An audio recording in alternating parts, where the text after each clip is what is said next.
Você é bom ou só tem medo? O dilema de Walter White. Vamos aqui desvendar um pouco sobre esse personagem que eu gosto tanto dessa série, que é muito boa e eu recomendo muito, Breaking Bad, do canal do canal Danos Moraes.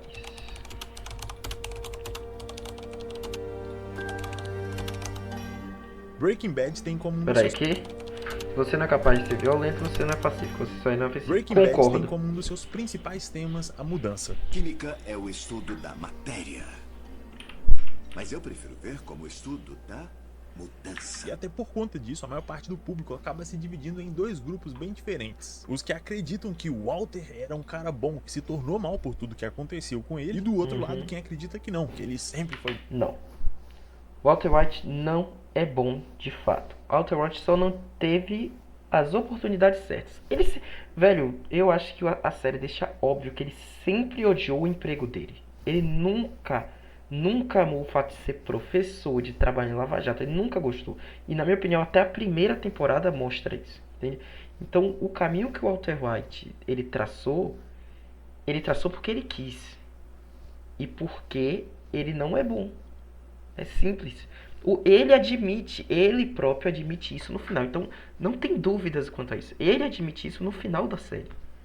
Nenhuma conversa com a Skyler. Mal, egoísta, egocêntrico. E por isso hoje a gente vai tentar olhar pra essa história de um jeito diferente, que mostra que o grande ponto do Walter não é ser um cara bom ou mal, e sim sobre tomar o controle da própria vida, e principalmente o quanto Breaking Bad fala com o público diretamente através do Walter White. Então eu tenho certeza que você vai se identificar. E pra tudo isso fazer sentido, a gente primeiro precisa de um pequeno contexto, tanto pra quem nunca viu a série ou já viu há tempo demais pra lembrar dos detalhes. No início da história, Walter é apresentado como um professor de química extremamente inteligente, mas frustrado. Muito frustrado. Ele é um pai de família preso numa rotina horrível, 50 anos de idade, ganhando uma mixaria como professor, a ponto de precisar de um segundo emprego num lava rápido, o que pra ele, com a formação e a experiência que ele tem, é extremamente ridículo. humilhante. Tanto É que a própria ridículo. série faz questão de deixar isso bem claro pra gente, com aquela cena de um dos seus alunos indo lá pra lavar o carro e humilhando o Walter no processo. Olha, eu quero os pneus brilhando, hein? Ai, meu Deus. Você não vai acreditar em quem tá lavando o carro do Chad.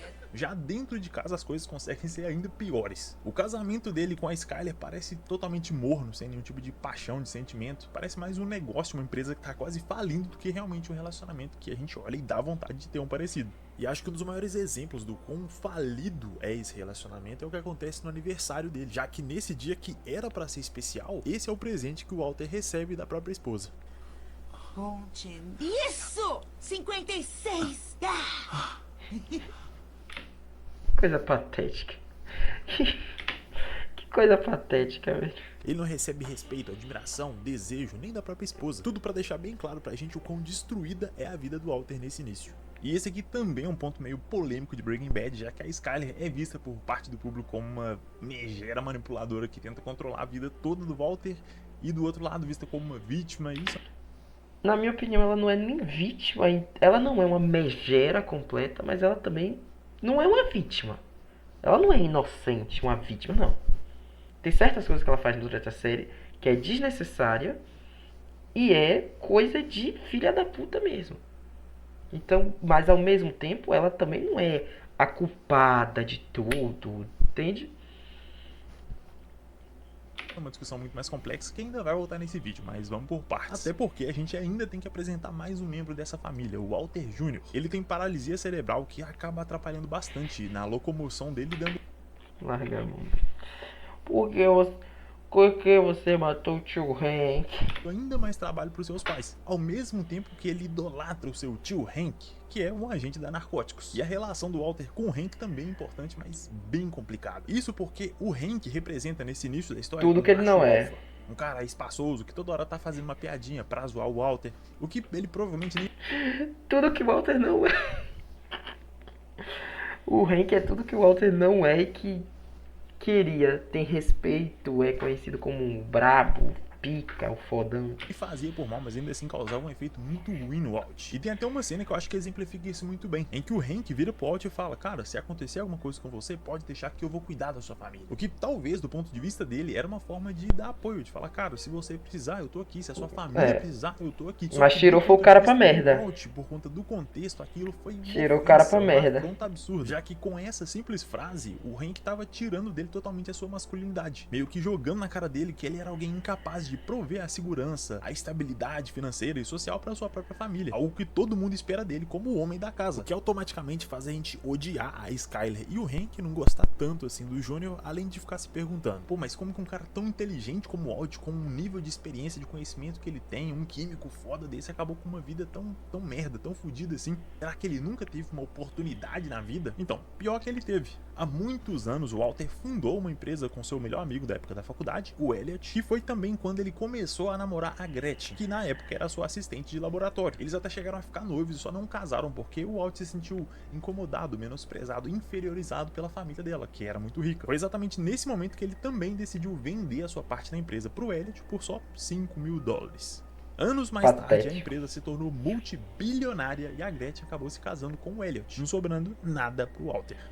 Sobrou nada pro Betinha Walter. Pro Walter no começo da história. Ele é o retrato da frustração, do potencial desperdiçado. Aí, ó. Aí o que sobrou pro Walter? Foi isso aí que sobrou pro Walter. De alguém que teve várias chances ao longo da vida, mas desperdiçou tudo com decisões ruins. Quase sempre tomadas pelo medo, pela insegurança, por não se sentir suficiente. E até hoje em dia ele continua no mesmo caminho, sendo humilhado e desrespeitado por todo mundo ao seu redor. Sua esposa, seu filho, seu cunhado, seus alunos, seu chefe, ninguém respeita ele. Todo mundo mija na cara do Walter. Será que é fácil mijar na cara do Walter? Sobrou o que pra ele? Esse é o Walt, ou pelo menos quem a gente vê do lado de fora, já que no primeiro episódio tem uma cena que eu acho que vale bastante a pena a gente prestar um pouco mais de atenção. O Walt tá lá na loja tranquilo com sua família, quando uns caras aleatórios chegam e começam a zoar o Júnior por conta da deficiência dele, o que claro deixaria qualquer um muito revoltado, ainda mais um pai, e por isso ele vai lá tirar satisfação com os caras. Tá com problema pra andar? Tá esperando as amigas? Anda logo. Maluco. Claro que pra gente essa atitude do Walter, essa violência por assim dizer, é justificada, já que os caras estavam lá fazendo gracinha zoando com um moleque deficiente, então assim, eles mereciam isso e até mais. Só que o destaque aqui, o detalhe que realmente é importante é o rosto do Walt. A expressão no rosto dele não é de raiva, de indignação pelo que acabou de acontecer.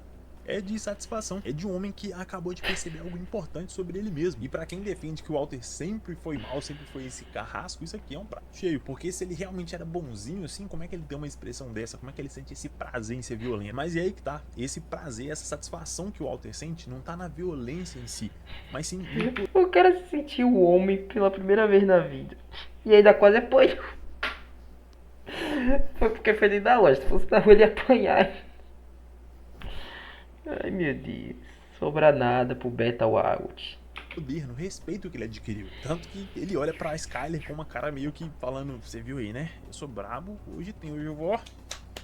Eu tô falando. E a mulher mijando na cara dele. Ele deve ter pensado, porque naquele ponto ele se viu como o homem que ele gostaria de ser, de acordo com o ideal de masculinidade que ele tinha e que ele acreditava que a Skyler também esperava dele. E por isso ele se sentiu seguro bastante pra chegar nela dessa forma, já que ali ele tinha acabado de encarnar essa figura do homem que protege a sua família, que tá disposto a fazer tudo por eles. O cara pegou o maluco por trás, pisou na perna dele e iria apanhar. Não, aqui se passou. Por isso ele merecia essa posição aqui de se respeito passou. absoluto. Mas por enquanto, o Walt que a gente conhece ainda não é um cara mau. Ele é só um cara passivo demais. Um cara que deixa o cunhado zombar dele. Passivo demais. Será que foi torado? Será que o Walt vai ser torado? O chefe aproveitar, os alunos desrespeitar ele completamente. Tudo isso porque nesse ponto da história ele não enxerga essa passividade como uma decisão. Ele acredita que ele é um homem pacífico, que tá escolhendo não entrar nos conflitos. Só que é aí que tá. Mas na realidade só é torado, só pelo mundo. Isso é ser inofensivo. O Walt nesse início parece ser uma boa pessoa só porque ele é passivo demais pra fazer qualquer coisa. E não enquanto na verdade ele só é torado por todo mundo. Ele viveu assim por 50 anos, mas uns 30 assim seria tranquilo. Uma vida medíocre, sem grandes conflitos. Velho, esse vídeo tá humilhando o cara mesmo. 50 anos sendo um beta. completamente mijado, esfacelado, estourado. E tá valendo. Mas é aí que vem o primeiro grande ponto de virada. Walter é diagnosticado com câncer de pulmão inoperável no É só pra estágio se avançado, fuder. o que significa que agora ele tem só alguns meses de vida. E essa aqui ainda não é a causa da virada em si, mas é um gatilho, um catalisador que vai começar todo o processo. É o já que a começo. descoberta dessa doença funciona quase como uma sentença de morte. Um choque de realidade que faz ele olhar pra própria vida e perceber o quão vazia ela é. Com Enquanto merda ele tá se sendo. enquanto ele deixou de viver de verdade. Inclusive, nesse ponto a gente tem um detalhezinho que quase sempre passa batido, mas que também vai ser importante pra gente entender as decisões do Walt daqui pra frente. Em algumas cenas meio fragmentadas, espalhadas pela série, a gente vê o Walt lembrando do seu pai no hospital, falando que ele teve a doença de Huntington, que é degenerativa, e que pouco a pouco essa doença foi acabando com a vida dele, a ponto de deixar o seu pai preso numa cama de hospital sem conseguir fazer nada sozinho, com uma respiração tão fraca, tão estranha, que parecia que ele não tinha nada dentro dele, que ele era uma casca vazia, oca. E foi exatamente o medo de também se tornar assim, de também pelo mesmo caminho que o seu pai foi,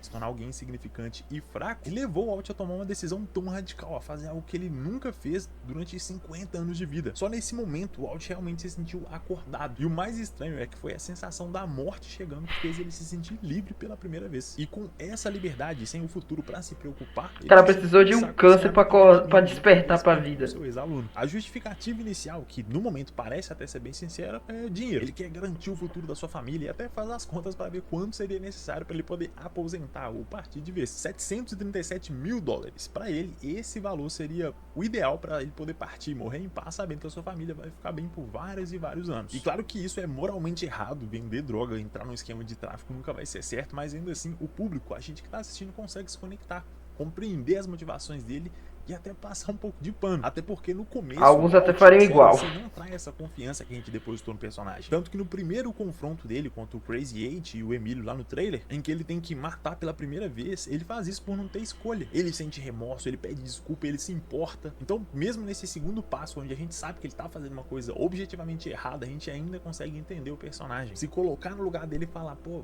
cara, realmente é uma situação complicada, no lugar dele talvez eu faria a mesma coisa. E é interessante a gente reparar que a série tá o tempo todo fazendo esses testes, dando um passinho a mais, forçando mais uma situação pra ver até onde a gente vai apoiar o Walt mesmo sabendo que ele tá errado. Ainda assim, essa situação toda serviu pra mostrar pra ele que nem sempre o diálogo vai ser o suficiente e que às vezes a violência é necessária. O que mais uma vez se conecta com aquela primeira cena em que os moleques estavam tirando onda com o Junior e ele teve que intervir. E até aqui eu acho que o público em si não discorda tanto. Todo mundo acredita que o Walt ainda tava num caminho justificável, ele tá vindo num caminho tentando fazer as coisas certas sem virar o vilão que ele se torna depois. Mas aí a gente chega no ponto que divide completamente a comunidade de Breaking Bad, que é justamente o momento em que o Walt recusa a ajuda do Elliot e da Gretchen, que estavam oferecendo tudo pra ele, um emprego, um plano de saúde, pagar o tratamento que era caríssimo, que naquele momento ia resolver todos os problemas que ele tinha alegado. Ele ia poder ter um excelente tratamento, segurança pra sua família, um emprego na sua área, sem ter que aturar aluno chato, chefe folgado, mas ele não aceita por puro orgulho. Pra ele, a ideia de receber caridade, ainda mais vindo deles, era Pra carinha dele. inaceitável. O que ele queria era levantar o dinheiro por conta própria e provar que carinha ele era dele. capaz de se virar sozinho, que não era só um velho triste com câncer para as pessoas terem dó dele, terem pena. Mas ele é isso, ele é um velho triste com câncer. Ele é isso, tá ligado? Ele não quer aceitar no começo da série, mas é isso que ele é. Tudo porque pra ele aceitar essa ajuda seria se colocar de novo naquela posição do início, de ser um coitadinho, uma vítima, uma pessoa frágil, fraca. É isso que ele é. Aceitar essa ajuda ia destruir completamente É a isso sua que ele é. personalidade, e por isso ele não aceita. E pra piorar, ele ainda mente pra Skyler, falando que não, ele aceitou, tá tranquilo, enquanto ele continuava cozinhando metanfetamina escondida Aqueles pra negócios. poder levantar a grana pelos seus próprios meios. E a partir dessa escolha, a sua persona de Heisenberg começa a nascer, um nome que veio justamente de um físico muito famoso por conta do princípio da incerteza, o que combina muito bem com essa natureza imprevisível, caótica que ele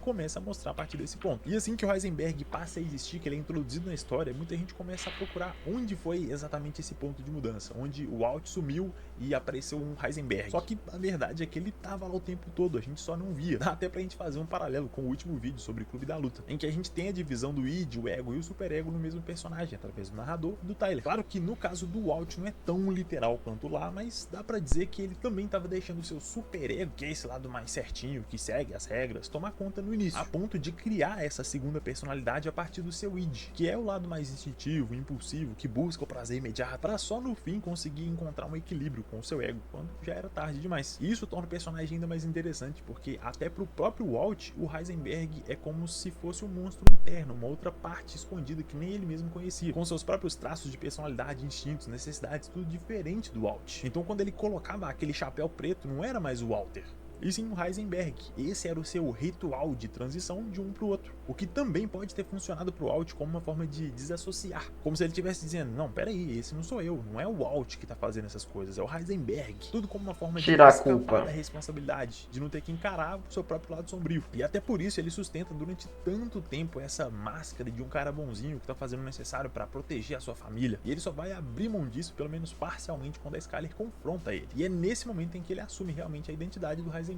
Um professor com câncer, desesperado. Tá legal, já chega. Desesperado, forçado a trabalhar sem poder desistir. Essa cena é foda. Nós Essa vamos cena é parar foda. de tentar justificar tudo e Essa admitir cena é que foda. Você corre perigo. Com quem pensa que está falando? Quem você acha que está vendo? Eu não estou em perigo, Skylar. Eu sou o perigo. Essa frase famosa, eu sou o perigo, não é só uma ameaça vazia. É a expressão máxima dessa nova identidade totalmente movida por poder. E a partir desse ponto em que ele realmente assume a identidade do Heisenberg, cada um dos seus atos imorais vão só se acumulando e se tornando cada vez piores. E um dos maiores exemplos disso é justamente a morte da Jane, a namorada do Jesse, já que ele chega na casa onde os dois estavam dormindo, vê ela engasgando com o próprio vômito e escolhe não fazer nada, Foda-se. sendo que foi ele que virou ela de barriga pra cima. Se fode aí. Fez ela se engasgar. Nesse ponto, o que o Walt fez foi basicamente por puro egoísmo, para poder se livrar de uma chantagem, para tirar uma pedra, um obstáculo do caminho. Claro que do ponto de vista dele, aquela era uma ação para proteger também o Jesse dessa má influência que ela representava, porque por mais distorcido e bizarro que seja, o Walter tinha um cuidado, um carinho com o Jesse. Relação Eles de têm uma pai e espécie de filho. relação paterna bem bizarra, bem distorcida, mas ainda assim tem. Só que essa decisão de não só não impedir, como causar a morte da Jane também tem consequências trágicas para várias e várias pessoas na cidade, já que o pai O próprio dela Jesse. era controlador de tráfego.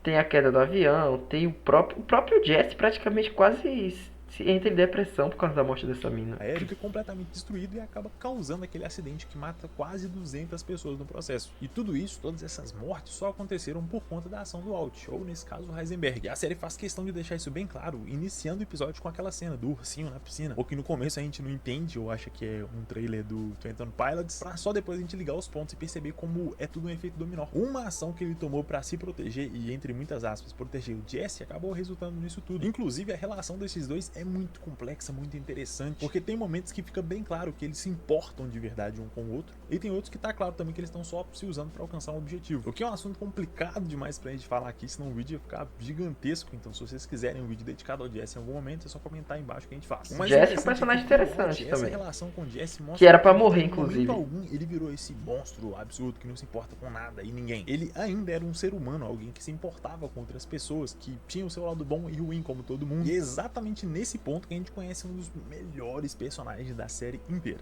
Gus Fring. Assim que ele entra na história, o jogo do tráfico sobe para um nível completamente diferente. Fica bem claro pra gente que no início o Walt tem uma mistura de medo e respeito pelo Gus. Ele olha pro Gus e vê aquilo que talvez um dia ele quer se... O papel que marcou esse ator, depois desse papel, todas as séries, filmes que esse cara participa, é o Gus Fring. É exatamente ele no o Edgar do The Boys. A mesma coisa do Gus Fring, velho. Foi um papel que persegue esse ator. Tornar o dono de um império das drogas, não só um fabricante. Ao mesmo tempo que o Gus consegue inspirar essa confiança e esse medo, ele é um cara frio, calculista, discreto, super silencioso e eficiente, algo que o Walt não consegue alcançar, seja por ele ou por conta do Jesse. Só que o Gus, em contrapartida, consegue ler o Walt como um livro aberto, sem nenhuma dificuldade. Ele rapidinho percebe o ego, a ambição dele, e usa isso para poder trazer ele de volta pro jogo quando ele pensa em sair. Ele oferece aquele laboratório super moderno, elogia a qualidade do produto, faz de tudo para massagear o ego do Walt. A gente tá vendo duas pessoas extremamente inteligentes num duelo de manipulação para ver quem vence, parecendo Light e o Kira em Death Note. E o Gus também é outro personagem absurdo que merece um vídeo só pra ele. E a relação desses dois personagens também é muito importante pro desenvolvimento do Walt, principalmente porque ao admirar o Gus e ao mesmo tempo ter ele como um inimigo, como um desafio intelectual, alguém a ser superado, coloca ainda mais pressão no Walt, principalmente porque a situação na casa dele ficava cada vez pior. A Skyler descobre sobre o Heisenberg e o seu esquema de tráfico, eles começam a brigar ainda mais que antes, e é nesse ponto em que a Skyler trai o Walt com o chefe dela e conta isso pra ele da forma mais direta e insensível do mundo. Não, aquela cena mesmo do bolinho de aniversário, velho, pelo amor de Deus, coisa ridícula. Porra, velho, essa mulher também é ridícula, velho. Pô, é uma família completamente defasada. Eu transei com o Ted. Claro que nesse ponto da história a Skyler já tava por aqui com o Walter, já não aguentando mais a mentirada dele, a enganação, e o relacionamento já tava nas últimas, o que claro não tira a culpa dela, tanto que boa parte dos fãs de Breaking Bad odeiam ela, não só por isso, mas por outras coisas também. Mas isso aí a gente também precisa de um outro vídeo pra falar, porque é um assunto bem mais complicado. A grande questão é que essa treta toda em casa colocou muito mais pressão pro Walt ter que se provar como um homem, mostrar que ele era sim superior ao Gus, mesmo que pra isso ele tivesse E superior ao Ted. na lâmpada. Será que é superior ao Ted? Será? E no sangue, que é justamente o momento em que ele mata o Gale, ou melhor, que ele manipula o Jesse pra matar o Gale. Em que posso ajudar?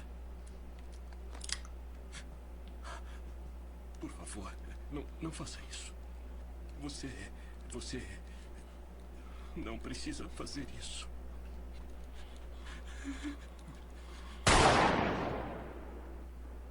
Pra mim, essa aqui é uma das mortes mais pesadas, mais tristes da série inteira, se não for a mais triste, porque o Gale é super gente boa, ele é um cara inocente naquele contexto ali, né? Claro que ele vai fazer parte de um esquema de tráfico de drogas internacional, mas acho que vocês entenderam o que eu quis dizer. E mesmo assim, mesmo ele sendo esse cara, gente fina, o Walt decide matar ele pra garantir a sua própria segurança. Agora, lembra lá no comecinho do vídeo em que eu falei do Walt se posicionando pela primeira vez pra ser um homem de verdade, pra proteger a sua família a qualquer custo? Pois é, e eu usei essa expressão lá naquele inicinho justamente porque aqui, na hora de matar o Gale, ele vê a situação da mesma forma. Ele justifica pra si mesmo que ainda é pela sua família e por isso ele tá certo. O Walt se recusa a falar, eu sou o vilão, eu sou o cara mau. Ele pode até falar que ele é o perigo, mas isso é muito mais um sinal de poder, não de moralidade. O que combina perfeitamente com a nossa frase inicial. Ser perigoso é ter o potencial de causar dano, é ter força pra isso e não ser mal. Não é uma discussão sobre moralidade, e sim sobre potencial, sobre ser capaz de escolher. E agora ele era. O Walt começa a ficar viciado nessa sensação. A pessoa só é verdadeiramente bom quando ele tem a capacidade de criar violência, ele tem a capacidade de criar dano e ele escolhe de livre e espontânea vontade não fazer. Isso é uma pessoa boa. Se você não tem capacidade de causar dano, você não está escolhendo, você não consegue. É exatamente isso, é perfeito isso. De poder. Se antes ele não conseguia se impor, se posicionar, agora ele não conseguia desistir, não conseguia abrir mão. Ele finalmente estava conseguindo causar algum impacto. Dê a um homem o poder e você verá quem ele é. Claro pra gente que o Walt não mudou de um cara bom pra um cara mau. Ele passou da inação, da passividade pra ação, pra atividade. Ele deixou de ser inofensivo. E isso do Walt é importante até pra gente ter análise da nossa própria vida. A gente tem que analisar quem são as pessoas que estão ao nosso redor, analisar as pessoas que a gente está apoiando.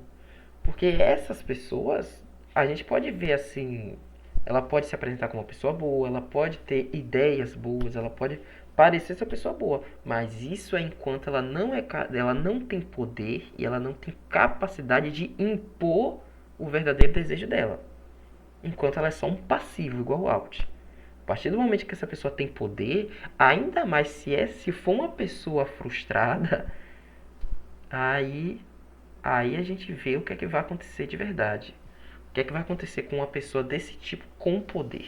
E aqui sim ele poderia ter escolhido ser pacífico, mas ele não fez isso, muito pelo contrário. Ele escolheu ser o perigo, ser violento. Quando ele entra no tráfico, o Walter passa a ser um viciado. E não nas drogas que ele fabricava, mas no poder, na sensação de agência, de decisão, de escolha. E esse comportamento de viciado fica muito claro em vários momentos da série, em que ele tem a oportunidade de sair do jogo, de parar, de ter uma vida segura com sua família, mas ele sempre arruma uma desculpa diferente. Não, eu preciso cozinhar mais até terça-feira, preciso fabricar 1 quilo, 100 quilos. Ah, a metilamina vai estragar, a gente precisa fazer mais esse e aquele negócio. Nesse ponto ele precisa disso, precisa dessa sensação de poder que o negócio traz. E pra gente não ficar com nenhuma dúvida de que isso realmente é um processo que tá acontecendo com ele, nem quando o câncer entra em remissão ele desiste. Na verdade ele nem sequer para pra pensar sobre isso tudo, ele só segue em frente, como se nada tivesse mudado. Porque assim, no início ele começou com esse plano de entrar pro tráfico, de fazer dinheiro, meio que naquela pira, né? Tipo, vou morrer mesmo, então foda-se. Só que quando ele descobre que o câncer tá em remissão, que ele vai ter mais tempo de vida, isso deveria pelo menos fazer ele parar pra pensar, mudar de opinião. Só que não é o que acontece. É que nem você descobrir que você vai morrer em um ano e aí você pega dinheiro com 5 agiota diferentes, gasta tudo e depois descobre que o diagnóstico tá errado, que você não vai morrer. Com a diferença de que no caso dele ainda tem a opção de parar. Agora você vai ser Agora você vai ser torado por 5 agiota de uma vez só.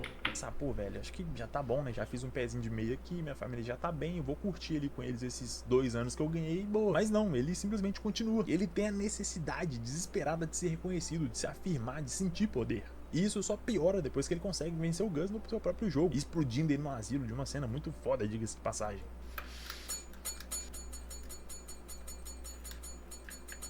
A cena dele é muito pica, velho.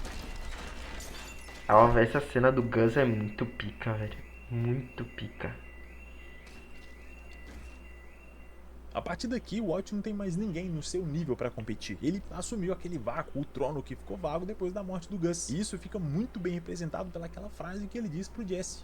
Jesse, você perguntou pra mim se eu estava no negócio do cristal ou do dinheiro. Em nenhum. Eu estou no negócio do poder.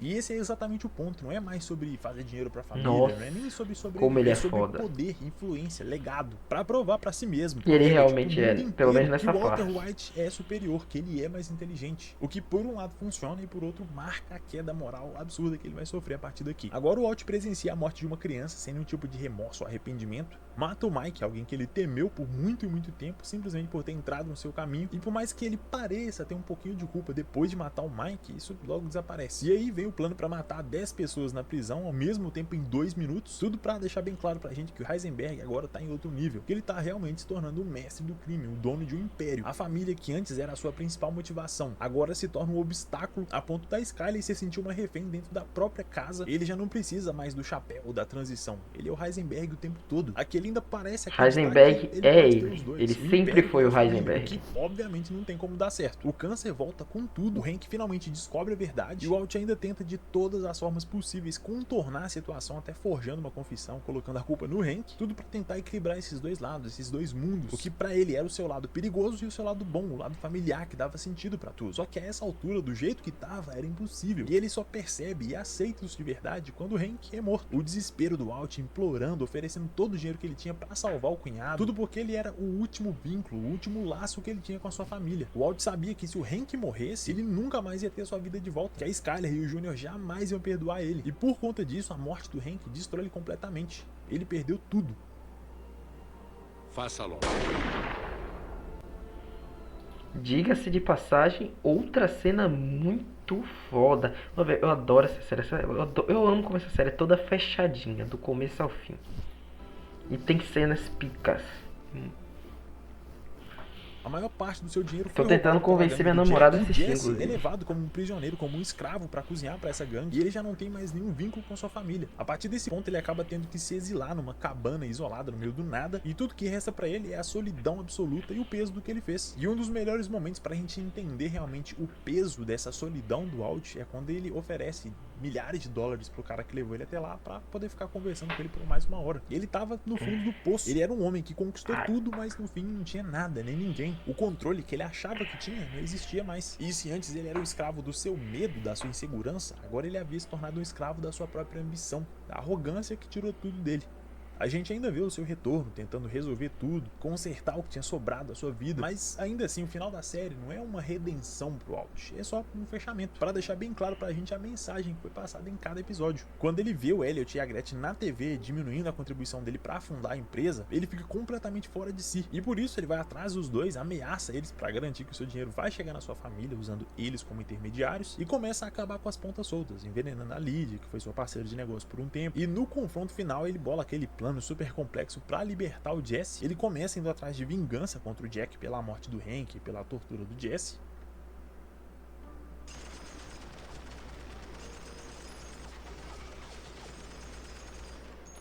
Muito pica essa Que ele cena. consegue fazer, mesmo ficando à beira da morte pra isso. E é exatamente aqui onde a gente tem uma das melhores cenas pra realmente entender quem era o Walt. Quando ele confessa pra Skyler que tudo que ele fez foi por ele mesmo e não pela família. Eu fiz isso por mim. Eu gostava. Eu era bom nisso. Eu me sentia vivo. Só que essa cena, apesar dela ser muito boa e eu gostar muito dela, ela traz um problema que é fazer as pessoas simplificarem demais o personagem. Falar assim, aí, tá vendo? Eu falei que ele sempre foi egoísta, egocêntrico, manipulador, um cara mal, tá vendo? E sim, isso não tá totalmente errado, mas não é só isso. Até nesse ponto aqui, que é o final de tudo, ele ainda tá se preocupando com a sua família.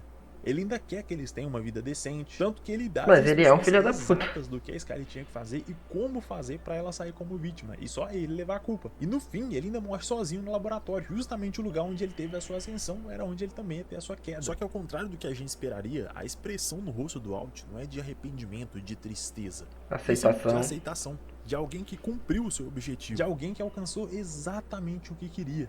E cumpriu o que ele achava que era o seu papel. E esse aqui é exatamente De alguém que fez história. tinha, Que sim, fez a um sua ego história. gigantesco, um orgulho maior ainda, uma necessidade por poder, por controle. Só que mesmo tudo isso não torna ele necessariamente mal, só humano. E até por isso, tanta gente, mesmo sabendo que ele claramente é o vilão, ainda se identifica com ele, ainda defende o personagem. Justamente porque a gente entende boa parte do que ele sente. A frustração, a sensação de que a gente merece mais, isso conecta as pessoas. Mas também é um caminho muito perigoso, porque abre porta para vários tipos de extremismos. E é aí que vem a escolha. O que fez o Alt se tornar objetivamente alguém mau foram as suas escolhas ao longo da obra. Ele escolheu ser o Heisenberg várias e várias vezes, dia após dia. Qualquer um pode ser mal e qualquer um pode ser bom. Todo mundo tem esse potencial e a maioria das pessoas está em algum lugar no meio desses dois extremos. E até dentro da própria obra a gente tem exemplos disso. A Skyler, que parece ser certinha em várias coisas, também infringe a lei. A Marie é super amorosa e prestativa, mas também é uma ladra. O Hank é um babaca, mas também é um cara íntegro. E o Mike ama e protege a sua família, ao mesmo tempo que ele é um assassino de aluguel.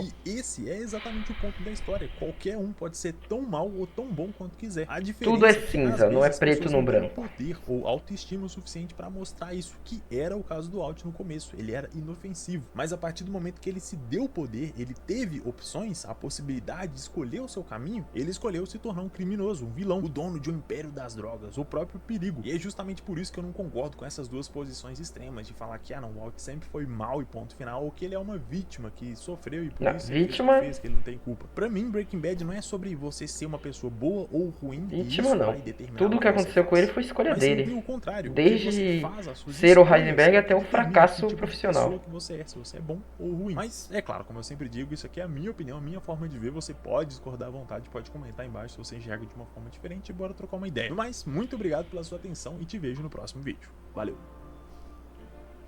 É. Bom vídeo, boa análise. E a mensagem que fica é: não seja um betinha fracassado e não fabrique drogas.